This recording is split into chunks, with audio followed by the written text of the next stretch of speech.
request recording, so I am going to be recording this just so that everyone's aware of that. Okay.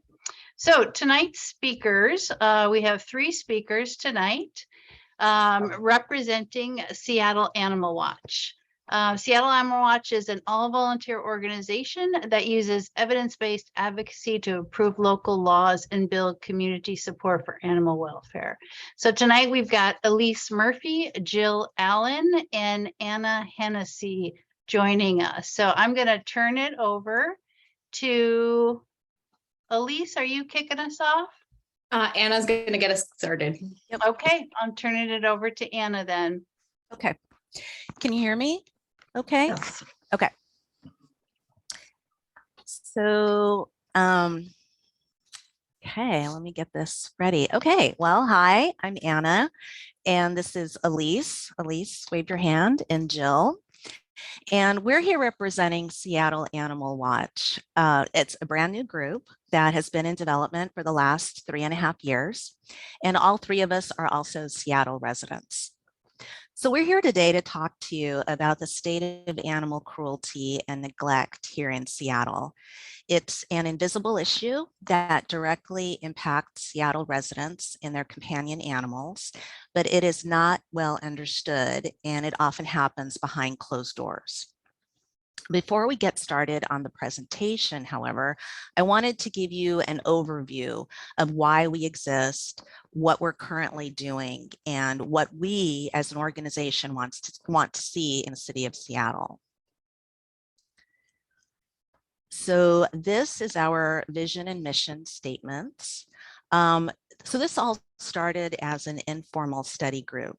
There are almost no ways to get involved in local animal welfare unless you volunteer at a shelter or you do actual rescue work. That's how I started as a volunteer many years ago at various organizations. And most recently, I was at the Seattle Animal Shelter. Now, the Seattle Animal Shelter is part of city government. It is not a nonprofit, and that's something that a lot of people are not aware of. Over the years, I think a lot of other volunteers became aware of how little we as a city pay attention to animal services and the important work that they do. They are not well funded, they are not sufficiently staffed, and we rarely hear about the cruelty cases that come through the door. So our study group learned that there was no local organization that provides opportunities for citizens to advocate for animals in the city. There are avenues for advocacy on state laws and certainly for federal laws, but there are no avenues to improve welfare in Seattle by directly engaging with our local elected officials and local legislation. There also didn't appear to be any network or partnership between local organizations outside of animal rescue or sheltering. So almost 60% or about 60% of Washington households have companion animals, and Seattle actually has more dogs than children. Animals matter in our community, and our research has shown that animal welfare is directly connected to social issues affecting human beings in Seattle. Over time, we decided that we would be the ones that created an advocacy group to elevate animal cruelty and neglect as a public policy issue, to increase awareness, and also to ensure education for the public. So animal cruelty and neglect, as I said, is an invisible issue in the city of Seattle. This next slide, is a perfect example. It is a 2020 election flyer in the city attorney's race listing misdemeanors that are prosecuted by the city attorney's office. It does not mention animal cruelty. Under the current law, most animal cruelty and neglect charges are misdemeanors. So what are we doing as a group? We're conducting research focused on 3 primary areas: government investment, public awareness of animal cruelty and its interconnection with human issues, and the treatment of animals in our local laws and court systems. We have a new website that will be going into detail on the results of our findings. And so far, we have looked at domestic violence, which has a very high correlation with animal abuse. And we have actually decided to create a separate presentation focused on that topic. We've also looked at tethering with its economic and social implications, homelessness, and we will even be looking at domestic terrorism, for which the FBI and the Department of Homeland Security say that animal cruelty is an indicator. We'll also be researching animal welfare in comparable cities, looking in detail at city attorney records on animal cruelty referrals, developing a list of recommendations for updating our city laws, and initiating interviews with local groups to see if a local network is even feasible. So what do we want? Animals are important to the residents of Seattle, but we do not feel that our local laws reflect those community values. Animal services in Seattle began because of citizen involvement. A citizens task force on animal control problems in Seattle led to the creation of the Seattle Animal Shelter in 1972. The spay-neuter clinic is the result of Initiative 16, which was passed by voters in 1978. So we simply want to revive that tradition with Seattle Animal Watch. We want animal cruelty and neglect to be a visible issue that is addressed and considered as viable and important. We want updated animal welfare laws, and we want an educated network of citizens who are concerned about animals that watch our elected officials and hold them accountable for the progress or lack of progress in animal welfare. Animal cruelty and neglect is not a niche issue. It is serious, and we want to build a local movement to ensure that any gains we make continue for the long-term future. We also, one last thing, we also want to emphasize that we're an independent organization. We're not affiliated with anyone. Our mission and vision statements are specifically concerned with the welfare and what's best for the animals of our city. So with that, we are going to present you with a case study that is an example of the kind of work that we've been doing, as well as the kinds of challenges and obstacles animal protection is faced with here in the city of Seattle. So I'll turn it over to Elise. Well, thanks, Anna. So before we jump into the next section, I wanted to provide a quick warning. So this next section is going to contain descriptions of animal cruelty and photos of the animal's living conditions, which some of you may find disturbing. So if you choose to leave at this time, we understand.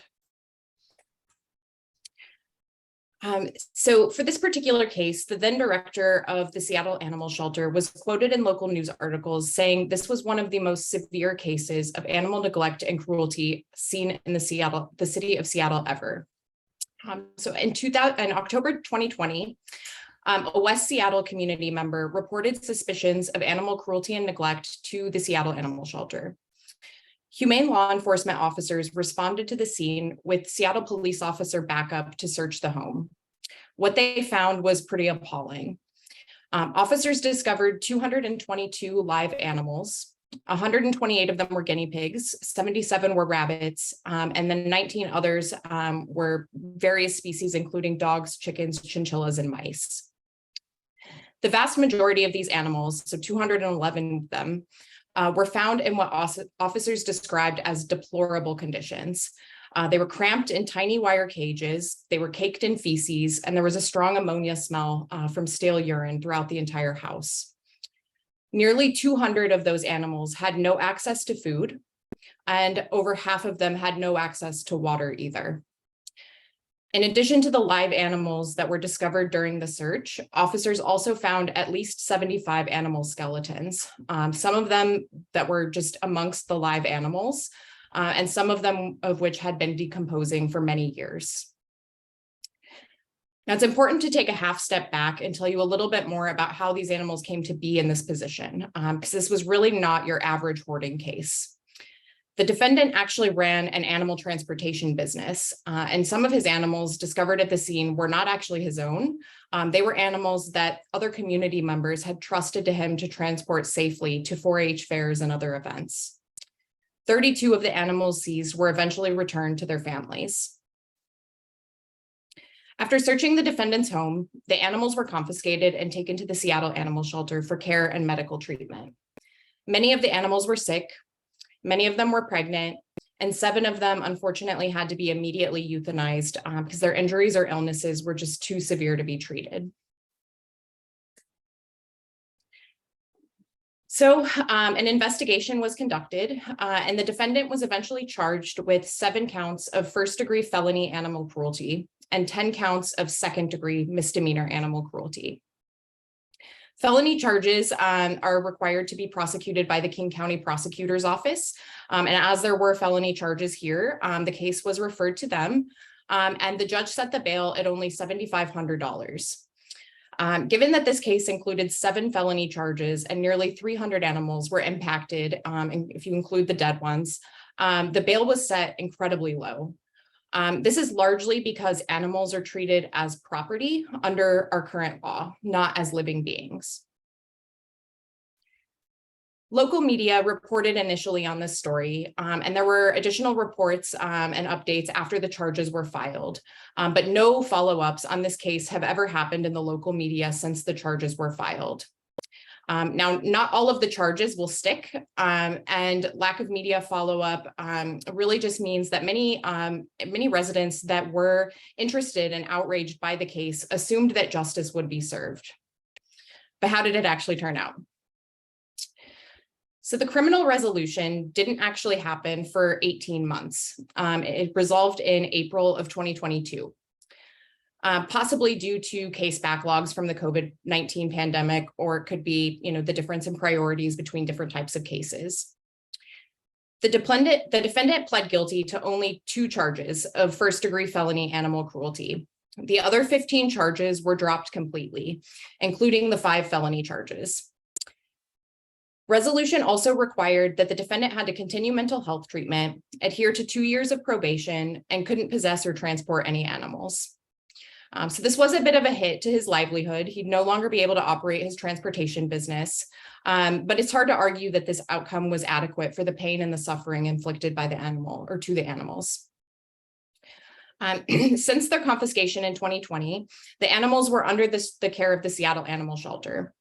The defendant refused to relinquish the animals, instead agreeing to pay the shelter boarding fees to care for them. The pregnant animals that were confiscated birthed a total of 70 different lives that needed care and boarding, bringing the total number of live animals involved in the case to 294, and the total number of animals involved to over 350. And unfortunately, 9 of those kits and pups died at birth, potentially due to malnutrition that their mothers experienced while in the defendant's home. The animals would have to remain in the shelter's custody until either the case was resolved or until the defendant decided to surrender them. So the defendant was also responsible for paying restitution, essentially to pay back the city for the care of the animals confiscated in this case. So restitution was originally set by the city for nearly $450,000, and that included food, boarding, medical care, and supplies for approximately 4 months of care for the animals confiscated. So one of the really important thing to note is that $405,000, or close to $406,000 of this was for boarding fees incurred from the time of confiscation to the time that the defendant actually relinquished the animals. So these were boarding fees that he agreed to pay upfront before they even took place. However, it's really not how it turned out. The court ordered the defendant to pay $500 in court fees and restitution of only $29,000, which is less than 10% of what the city had set. The city of Seattle, its taxpayers, us, we were responsible for absorbing 93% of the costs incurred for the animal care in this case, despite the defendant agreeing ahead of time for the boarding costs that he incurred. So the defendant wasn't indigent. He actually owned 2 different homes in West Seattle. And earlier this year, he moved to a coastal city in the state where he has already been investigated for possession of animals and breaking probation. So once the case was fully resolved, the defendant had to surrender the animals. 175 of the animals were transferred to other animal rescue organizations across the region. A few more passed away during care, and 60 were adopted out. The last of the animals that was adopted out by Seattle Animal Shelter was this piggy here named Miss Starla. So as a result of the neglect and abuse that she suffered, she had a medical condition that required additional care and limited her possible lifespan. She'd have a shortened life. When Miss Starla was finally adopted, there was a story about it in the local media, but the story didn't contain any details about the actual charges, the criminal or financial consequences, or how the case turned out. With no media about how these cases end up, we can't expect our friends, family, and neighbors to know about this issue. So unless we do more, which is why we think that the work that we're doing is so important. And now I'm going to hand it off to Jill to cover off some more of the legal aspects in more detail. So we're going to talk about the federal government first. Federal government usually doesn't micromanage criminal law, but in 2019, under the Trump administration, Congress proposed the bipartisan Preventing Animal Cruelty and Torture Act, and it was passed. It creates intentional cruelty to animals as a federal crime with penalties up to 7 years in prison. It's basically a toothless law, but because it has so many exceptions, but it is a start and it's a recognition that there is cruelty taking place in the country. The next higher in the hierarchy of our laws is the Revised Code of Washington. The Revised Code of Washington, Title 16.52, makes animal abuse in the state a crime. Title 9 of the Seattle Municipal Code overlays the RCW and gives local control of the management of pets to our city. Now, the bulk of Title 9 creates the animal shelter and sketches out its operation. It also covers definitions, licensing requirements and fees, prohibitions against cruelty, and penalties for violating the statutes. Most of Title IX was passed in 1981. Some sections have been updated as needed, but there has been no comprehensive updating of Title IX for the last 40 years. So Elise alluded to this, but I want to talk about a note about penalties. Violating the cruelty provision of Title IX results in a misdemeanor charge. So the city's municipal court system is a court of limited jurisdiction only. And that means that it can hear lesser charges like traffic infractions and misdemeanors. If the accused is suspected of committing a more serious crime like a felony, then the indictment will be charged under the RCW Chapter 16 and filed in King County Superior Court. Prosecutors, when they get the case, will weigh the severity of the charges and the probative of the evidence that they have, what they think they can prove, and then they will choose the court that best suits that. So if they have a misdemeanor case that they can prove, they'll file in municipal court. We believe that the city and its animals would benefit from a complete rewrite of the animal code. Title IX statutory language can be ambiguous. In the case that we discussed above, the defense challenged various sections of the code. Defense disputed what an unsanitary condition is. They challenged access to food and water. They said that if there were empty food bags lying around, then the animals had been fed. What confinement to a cage means. So those definitions were challenged. It would be instructive for us to revisit those definitions with newer jurisdictions and find out what more current language might be. The public clearly does not accept malicious behavior towards animals. It is seen as a serious crime, and yet convicted abusers receive minimal fines and little or no jail time. Title IX's cruelty penalties were increased in 2019. They used to be $500 up to $500 per offense. And now they are a maximum of $3,000 per offense, and possible jail time is up to 364 days. Now those are maximums. And as we've seen, those can be, they can be set at any point underneath that. They could be $10 instead of $3,000. Some jurisdictions increase penalties for repeat offenders. And I think this is a good idea because cases that we've been able to track indicate abusive pet owners can be serial abusers with multiple contacts with Seattle Animal Shelter field officers and police departments. So stepped up penalties may be effective here. In addition, judges are willing to reduce or waive bail and impose little or no jail time. Now that could be a COVID-related issue, but I don't think so. As we have seen, fines are frequently reduced by the judiciary. Some of this has to do with the problematic definition of animals as property. If the abuse can be tied to other behaviors like domestic violence, then defendants are more likely to be penalized appropriately. The public seems to operate on the mistaken assumption, as Elise said, that once a case has been filed in court, then justice will follow. But justice does not favor animals, and a strong social media campaign would help city residents understand the ineffectiveness of Title IX penalties.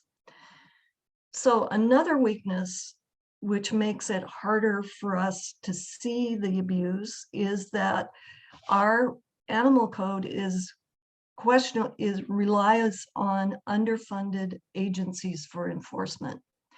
After receiving citizen complaints, Seattle Animal Shelter field officers must partner with Seattle Police to serve warrants.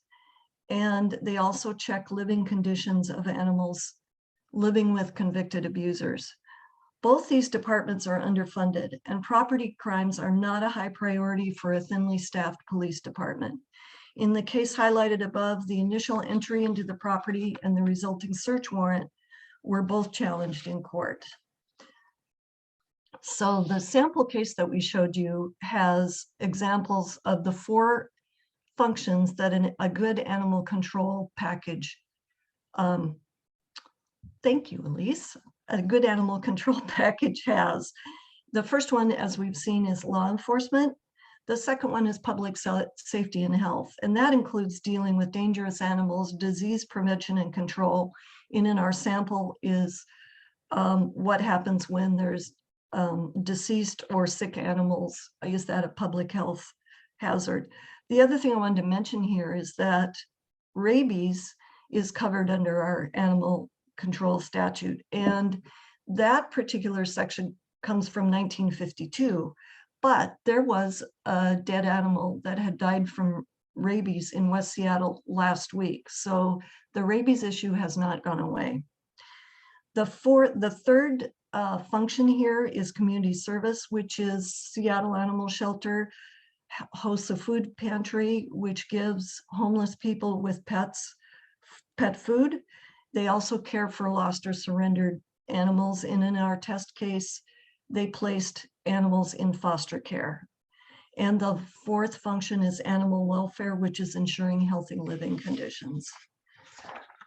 So as we think about rewriting Title IX, possibly, some cities have recently passed laws that Seattle may consider adopting, which is managing feral cat communities, dealing with ownership of exotic, wild, and invasive species, protecting companion animals, using licensing fees for pet owner education, and dealing with animal hoarding.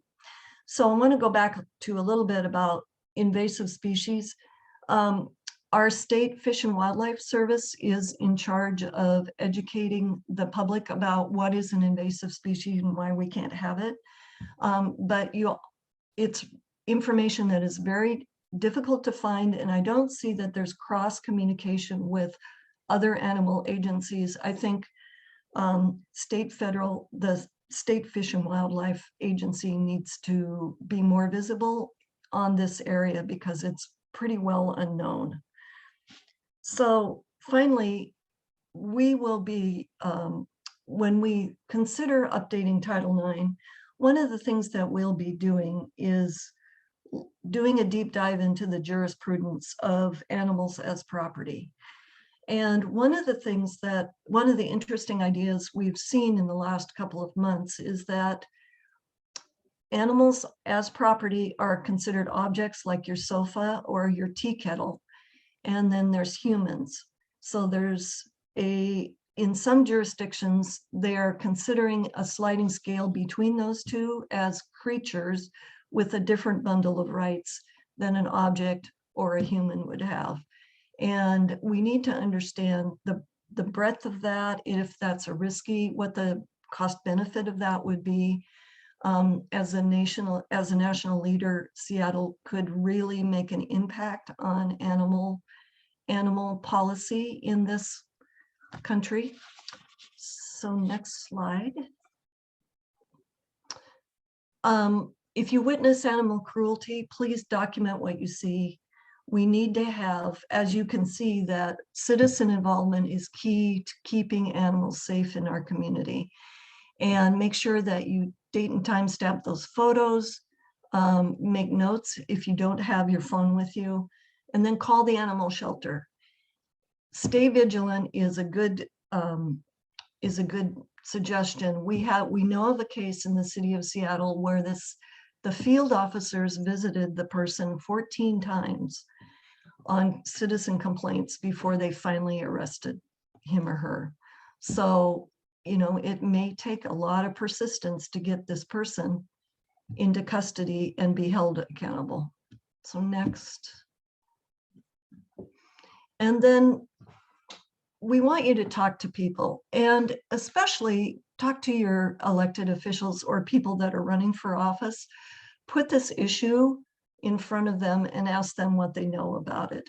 One of the things that they need to understand is animal policy is something that people don't talk about, and it's inherently political. It involves members of the family, your furry members of the family, that may have value, but also may result in criminal liability to someone if they don't treat your animal correctly. So it's a complicated issue, and elected officials don't understand it, and we need to have them be more educated. And then let the media know that you're paying attention to this. We need to have more publicity around this issue. And that's it for me.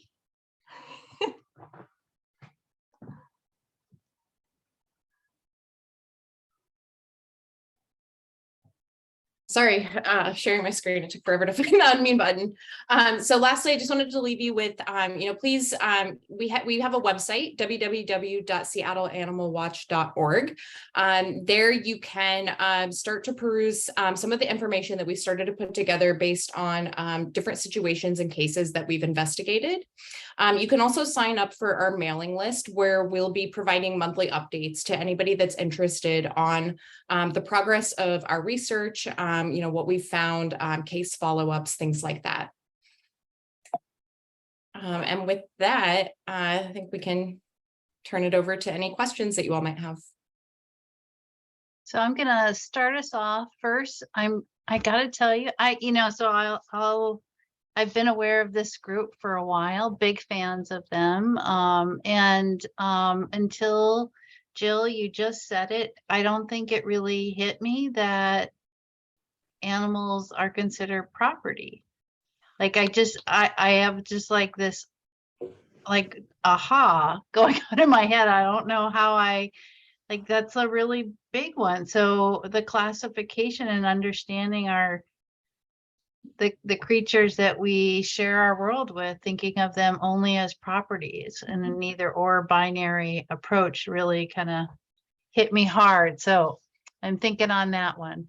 I will say, I'll put this in the chat. We had somebody who couldn't come tonight and specifically asked if you could talk about recommendations on action steps that they can do. So I'm wondering if you could go back, Elise, to your how can you help slide. And yeah.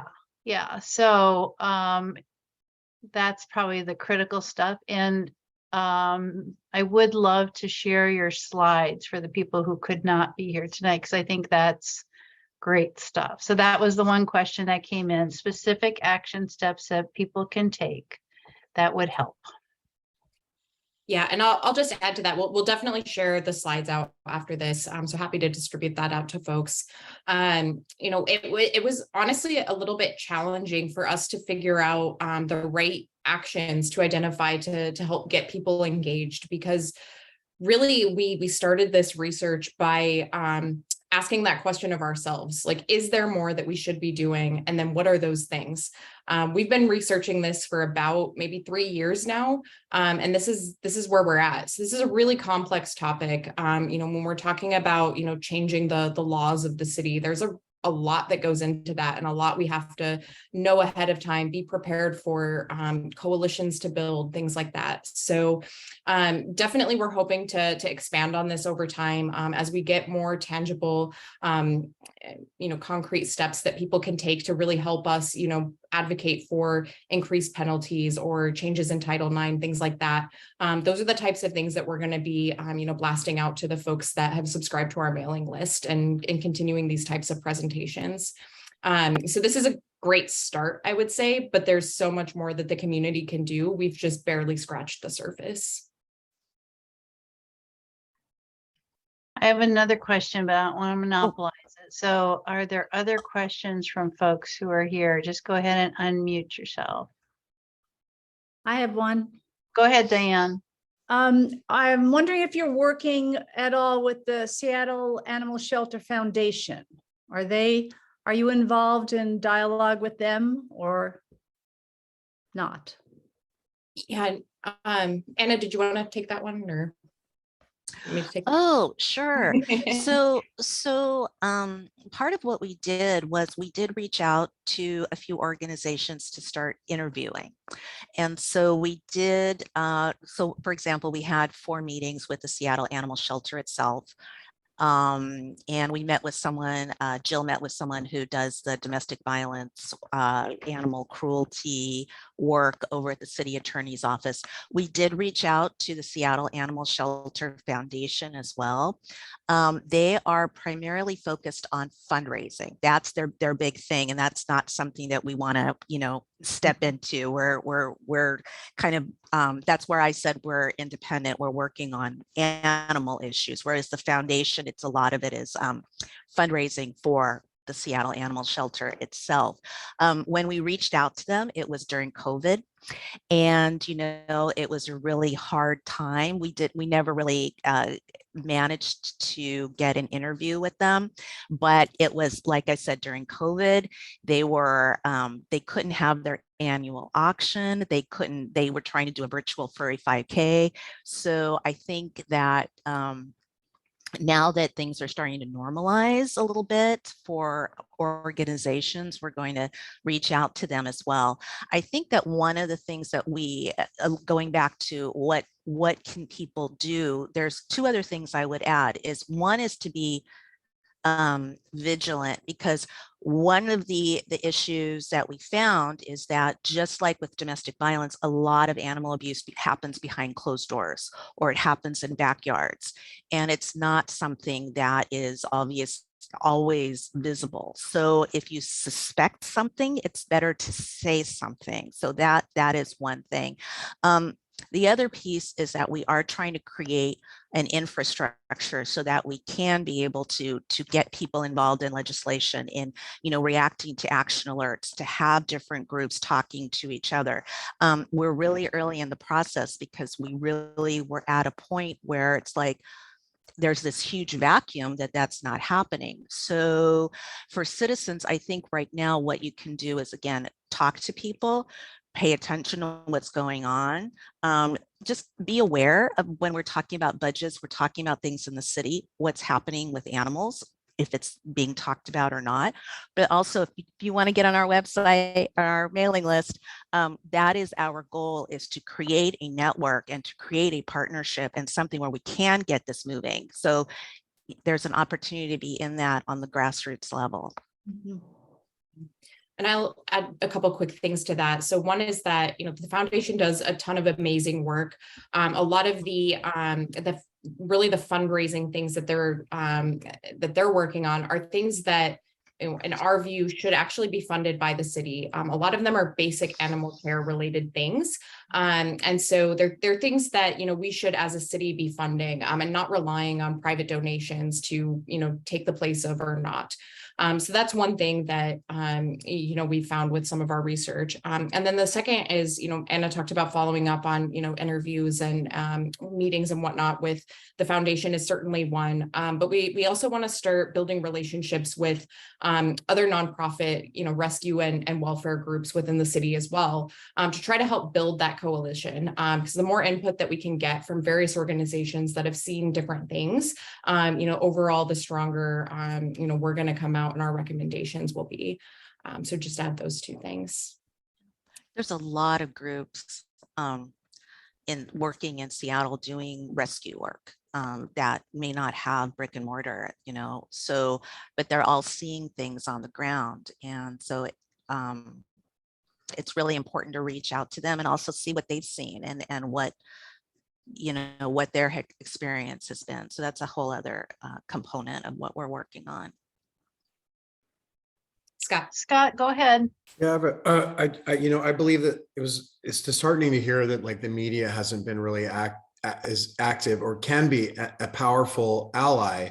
I just want to point something out. The Seattle Times yesterday wrote a great article about how 50 years ago, all the protests at Discovery Park that resulted in Daybreak Star, the Seattle Times admitted that it did a crappy job of it's kind of reconciling that it didn't report on an issue that was a lot more important. And one thing, and I just thought that was very sensitive of them. So maybe they're soul searching, they're trying to serve the city a little bit better. But I noticed, I got an article from my sister today about Eclipse, the dog who was known for riding on a bus. Right. I saw that. And so let's see, Eclipse. Let's see. The article is in the the solo dog riding from Seattle dies at age 10. It's in the Washington Times. It's in NPR. It's in USA Today. You know where it's not? It's not and it's on CNN. It's not in Seattle Times. So I got a email today from Seattle Times, this big questionnaire, like, how are we doing? What can we do to improve? And I kind of left it blank. I didn't know. I thought, but I'm going to go back to that questionnaire and contact the Seattle Times. I'm like, you know what? There are more pets than children. You need a responsibility once a month to write something about Seattle pets, the state of this, because I just encourage everybody to contact the editor, contact Seattle Times. It's like, come on, you guys, this is really, it's important to all of us. And you're not doing a job of, you could be such a proponent of this, especially with the elections coming up and the potential of the new prosecuting attorney. I mean, there could be a real change of heart, but it's just frustrating to see that the city hasn't. But I want to have faith that the Seattle Times may listen. So just encourage everybody to just send an email or send them, tell them what we saw tonight and we want to know, and maybe they'll focus a little bit more. Thanks, Scott. Anyways. I was as you laid out that case study, that was really, really hard to hear, right? Because it was just so horrific. And the lack of accountability, right? So the lack of restitution, the lack of follow through, the lack of making that in any way right or better. It was very, very hard. And I know several of you were on the front lines, or have been on the front lines of those situations. So I guess I'm kind of curious if you want to speak about, because to me, the work you're doing is really important, not only because of why it matters, but I think about the people who are on the front line receiving those animals as they're rescued. And I think, geez, like we have an accountability to, to those folks who are on the front line. So I'm just curious if you all want to talk a little bit about your experience on the front line with those situations. I know they're hard. Well, I was a volunteer at the shelter when the 200 and some animals showed up, and there's actually a couple of people on the Zoom call who were involved as staff or as volunteers as well. And I remember getting the email that there had been a seizure, and I think it did have the 222, and I was certain there had to have been an extra digit in there, because I mean, there's no way. I mean, there was just no way. It was an amazing, it was awful because it was also during the lockdown and it was very stressful. But what happened, it was truly, I mean, really amazing at the shelter, because with all of the disadvantages they had with, COVID and all of that, I mean, this small staff really came together. And the veterinary staff, the animal care officers, the field officers, I know they put in extra hours overtime. And I think that from what I understand, for certainly the staff, and I can't speak for staff, but it was, from what I understand and from the interactions I had, it was very stressful. It was very emotional. And I think that just in general, one of the things we don't, and I feel very strongly about this, we don't give animal care professionals, particularly in shelters, the credit that they deserve, whether they're field officers or care officers. They see a lot of really awful things, and sometimes they see the worst of human behavior. And they're, in many ways, sometimes they're first line responders. I can't imagine walking into any home where an animal has been abused.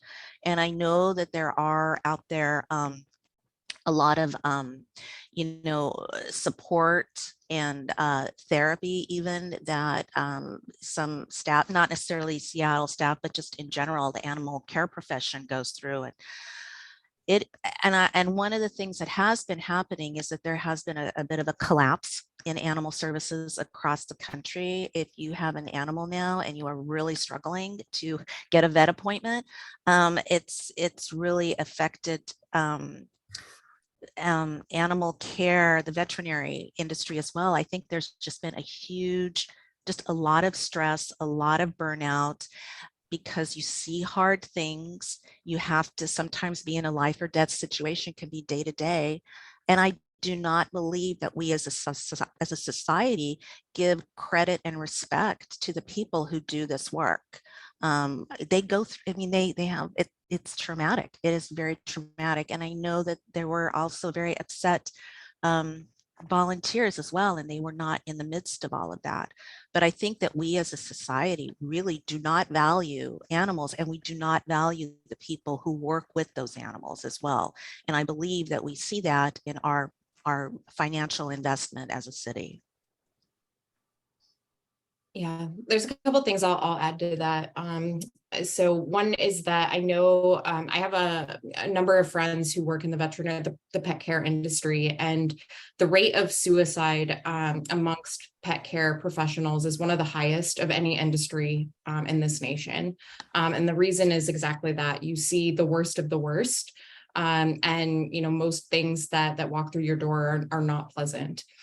So definitely echo what Anna said. We're definitely not, giving credit where it needs to be due. Like, these first responders are taking on a lot of emotional heartbreak, in addition to, just being there, spending overtime, things like that.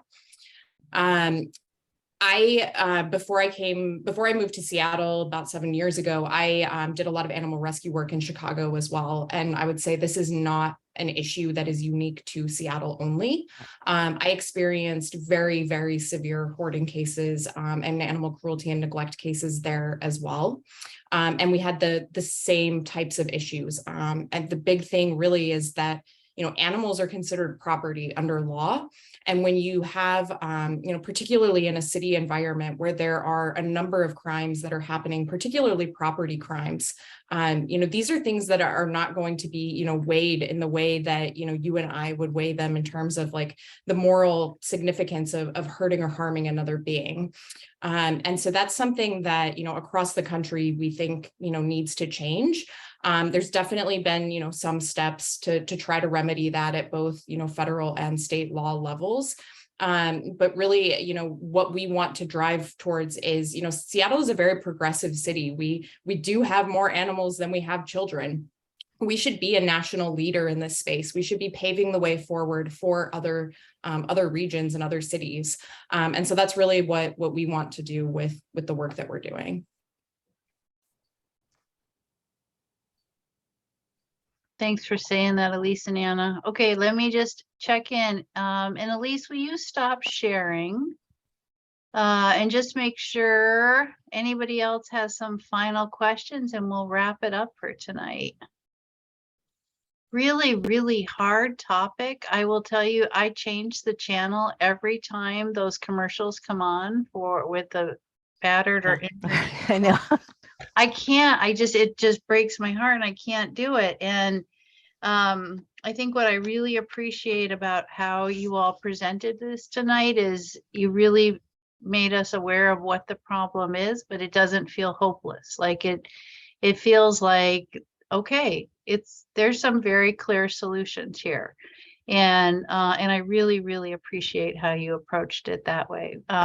Really, really important work. So I don't see any more questions. So I'm gonna just say, Anna, Elise, Jill, anything else you want to say, closing thoughts, or we'll wrap it up. Anna, Thank you all for, sorry. I just say thank you all for being here today and for listening. This is actually the first presentation that we've given on this topic. So we have been hard at work doing a ton of research, talking to a lot of people for 3 years. So we were super, super excited to be here. We've been planning it for months. So just really appreciate you showing up and asking questions. Yeah. And you're very lucky because we did a rehearsal a couple of weeks ago and it was twice as long and had lots of graphs. And I think we had to resuscitate some people afterwards. I don't know.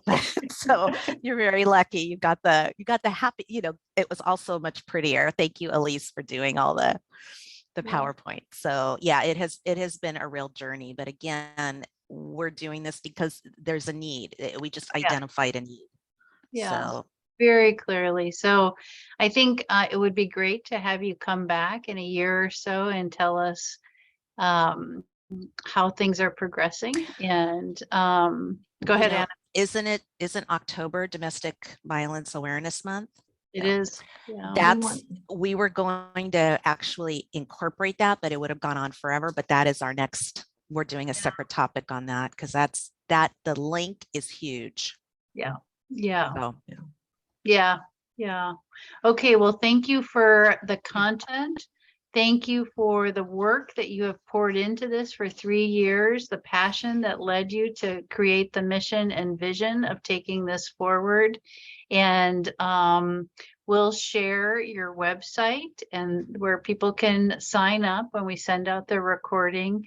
And will you all join me in giving them a nice round of applause? Thank you. Thank you so much. Thank you. Thank you, Jill. Thank you. Thank you. Anna. bye-bye.